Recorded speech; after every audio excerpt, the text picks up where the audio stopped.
probably, I'm just guessing now, certainly less than 50, and they're like, whatever it is, 4,000 Alexander teachers or more. That's not a good showing. I mean, you're out there churning out videos constantly, right?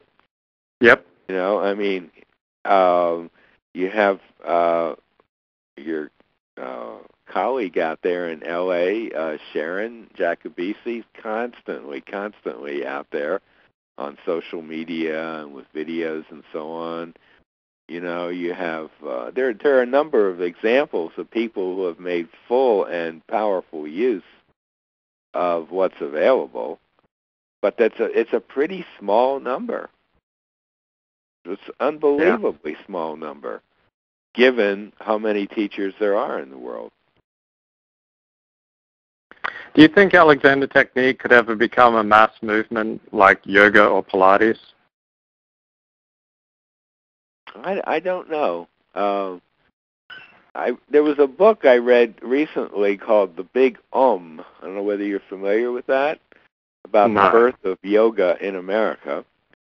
And by the way, the birth of yoga in America could be said to have taken place right here in Lincoln, Nebraska, believe it or not.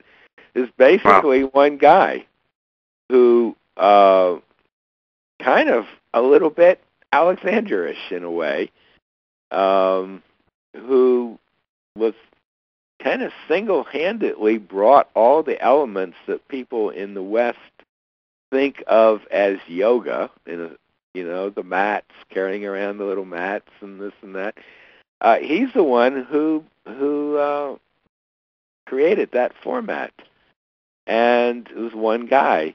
So it's certainly possible that if you had the right personalities, the right people in the right place, the technique could become a lot better known, and there's certainly enough teachers to support a considerable expansion, although I could see problems if it expanded too fast.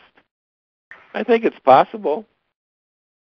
I do think it's possible, but I'm not seeing any signs of it.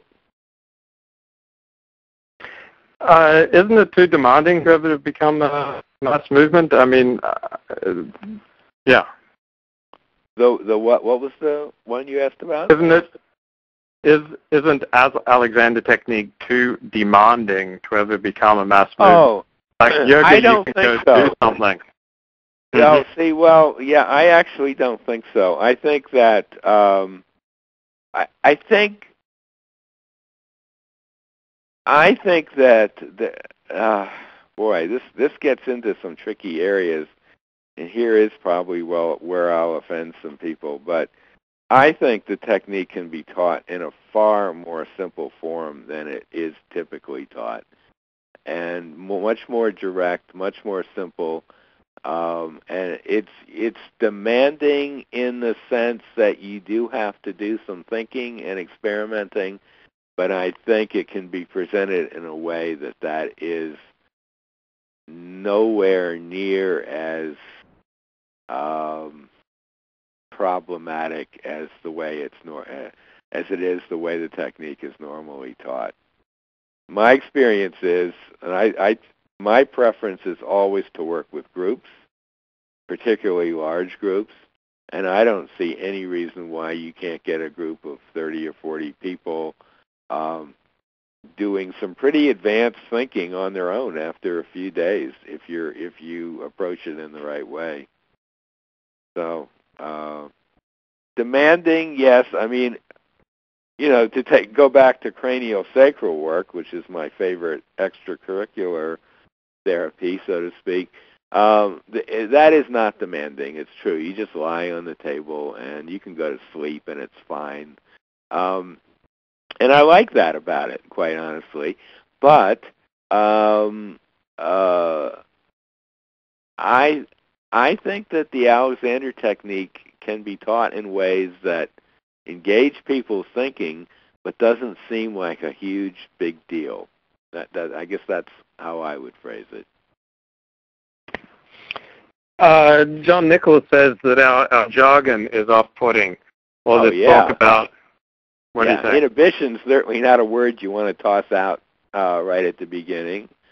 I mean, we can thank Freud for that. It's too bad Alexander got it first, but I think the jargon is end gaining, well, all that stuff means whereby. I think those are all phrases that can be brought to bear at some point, but I think that teachers, my sense is that some teachers are kind of trapped by that terminology in how they think about and how they teach the technique. But that's from what I can see of other teachers, I see that sometimes. Yeah, it's not great terminology for the general public. So how much can you teach the technique in a group class? I mean, what will people come away with? I think you can teach it all. You can teach it all in a group class. That's my opinion.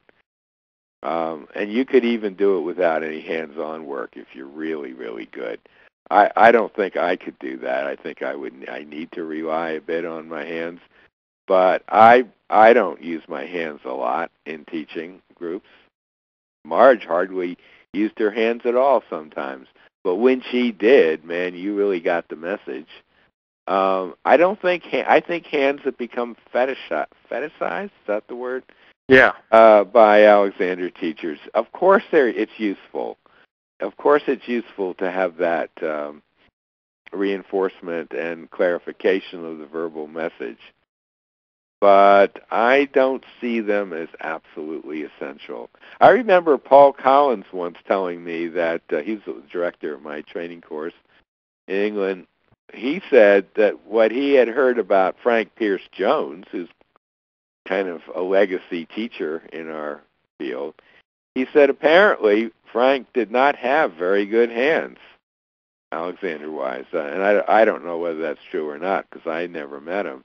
But he said Frank was able to engage a student's thinking in a way that most other teachers couldn't.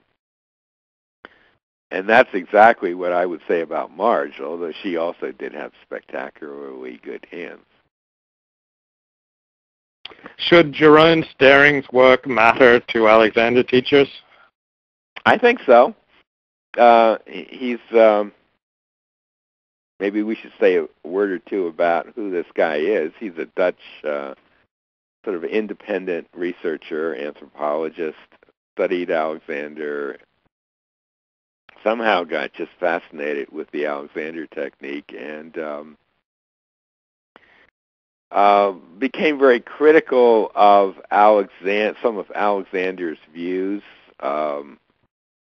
particularly with regard to some of the racist comments in his books and all sorts of stuff like that. And he's kind of set out on a mission to expose those aspects of the technique. And I think I think that it's hard to say. To me, he has done some very solid research. And I think Alexander teachers are making a big mistake to just ignore all that stuff. I don't agree with him that the technique is fatally polluted by these discoveries, but I think we make a big mistake not to understand what kind of a person he was, and what he was good at and what he wasn't good at, and how his personal views may have affected the transmission of the work over the years. I mean, the way you learn the Alexander technique is very close contact with a small group of teachers, and it seems to me that it's inevitable that their stuff is going to get transmitted to you. Now, you may be smart enough to reject it if you're to be conscious of it, but I think there are certain attitudes in the Alexander teaching profession that are probably still a bit influenced by FM himself.